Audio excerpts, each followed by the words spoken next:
What am I doing? I am breathing. Here is a breath idiom. A breath of fresh air. That means to breathe the fresh air. I think I need a breath of fresh air. I can't stay in this room any longer.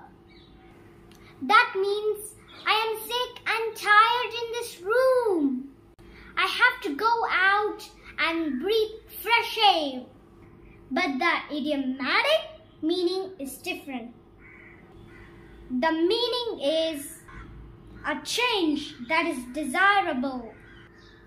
For a while, my life has been quite boring. I haven't been enjoying myself.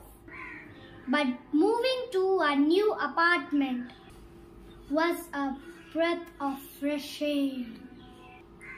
It means that it was a great change from being boring to being very exciting.